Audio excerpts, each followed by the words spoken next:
नमस्कार, मैं प्रद्युमन जोशीला नलवा।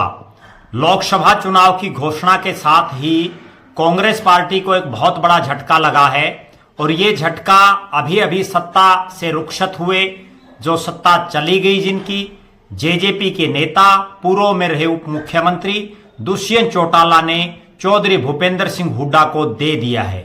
जी हां, चौधरी भूपेंद्र सिंह हुड्डा की उम्र से आधी से भी कम उम्र के युवा नेता दुष्यंत चौटाला ने लोकसभा चुनाव होने से ऐन पहले भूपेंद्र सिंह हुड्डा और कांग्रेस पार्टी को एक बहुत बड़ा झटका दे दिया है।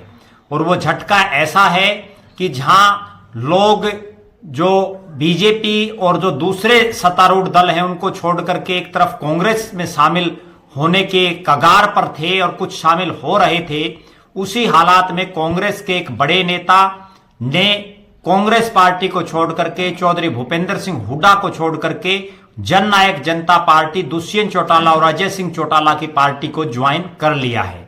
जी हां, वो नेता हैं अहिरवाल के नांगल चौधरी विधानसभा क्षेत्र से विधायक रहे और कई संस्थाओं के मालिक राव बहादुर सिंह।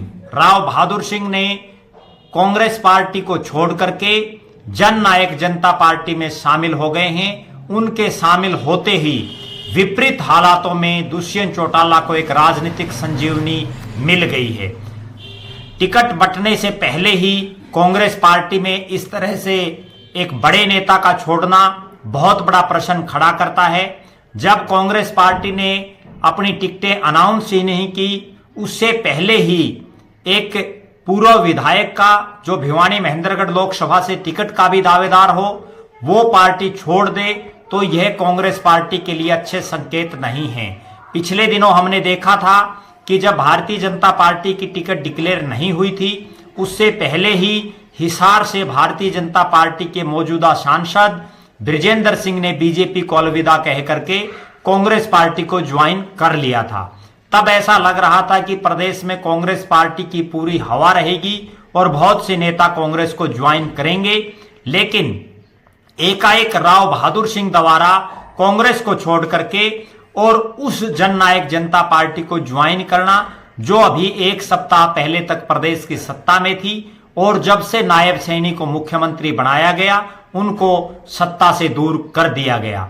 यह निश्चित रूप से वेंटिलेटर पर आई जननायक जनता पार्टी को, चूंकि एकदम से सत्ता चली जाए और उसके बाद 10 के 10 लोकसभा में भी उस स्तर पर उनकी तैयारी नहीं थी, क्योंकि दुष्यंत चौटाला और उनकी पार्टी का यही सोचना था कि वो समझौते में चुनाव लड़ेंगे। बार बार अजय सिंह चौटाला और दुष्यंत चौटाला यही बयान दे रहे थे कि हम एनडीए का घटक हैं। उस हालात में 1 या 2 सीटों पर उन्हें अपने प्रत्याशी खड़े करने थे, लेकिन एकदम से समझौता तोड़ देने से अब जेजेपी को 10 की 10 सीटों पर अपने प्रत्याशी चाहिए। बहुत से ऐसे लोकसभा क्षेत्र हैं जहां उनके पास मजबूत चेहरा नहीं था। उन्हीं लोकसभा क्षेत्रों में एक लोकसभा भिवानी महेंद्रगढ़ था, जहां जेजेपी के पास कोई बहुत बड़ा लंबा चौड़ा चेहरा नहीं था। उस हालात में उन्होंने राव बहादुर सिंह, जो इससे पहले भिवानी महेंद्रगढ़ लोकसभा क्षेत्र से 2014 में इंडियन नेशनल लोकदल, जो उस समय संयुक्त इनेलो थी, उसके प्रत्याशी थे और उन्होंने 2 नंबर पर रहे, अच्छे खासे मत प्राप्त किए। और सबसे बड़ी बात यह थी कि चौधरी बंसीलाल की जो पौत्री हैं श्रुति चौधरी, वो 3रे नंबर पर चली गई थी। राव बहादुर सिंह 2 नंबर पर रहे थे और जो चौधरी धर्मवीर सिंह है बीजेपी के प्रत्याशी, वो चुनाव जीते थे। अब राव बहादुर सिंह के रूप में एक बड़ा नाम जेजेपी में शामिल हुआ है। निश्चित रूप से राव बहादुर सिंह, जिन्होंने लोकसभा चुनाव में लगभग 3 लाख वोट प्राप्त किए थे और उसके बाद से वो लगातार पूरी लोकसभा में सक्रिय हैं, अभी कांग्रेस पार्टी की टिकट मांग रहे थे। उन जैसे नेता का शामिल होना गठबंधन टूटने के बाद जेजेपी का पहला धमाका माना जाता है।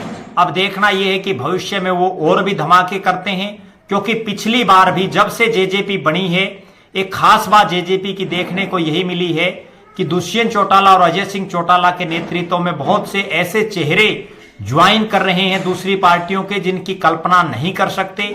जो विधायक बने उनमें से भी बहुत से नए चेहरे थे। जिन लोगों को जेजेपी ने टिकट दिया उनमें से भी बहुत से दूसरी पार्टियों के, कांग्रेस और बीजेपी के नेता थे। अब कांग्रेस के एक नेता द्वारा ज्वाइन करने के बाद कितनी लंबी लाइन और लगती है, उस पर हमारी नजरें बनी रहेगी। आप लगातार हमारे साथ बने रहें। हमारे फेसबुक पेज को लाइक और फॉलो करें, यूट्यूब पर चैनल को सब्सक्राइब करें, बेल आइकन घंटी का बटन अवश्य दबाएं, वीडियो को ज्यादा से ज्यादा शेयर करें, अपने कमेंट्स अवश्य लिखें। बहुत बहुत धन्यवाद। आपका अपना प्रद्युमन जोशीला नलवा।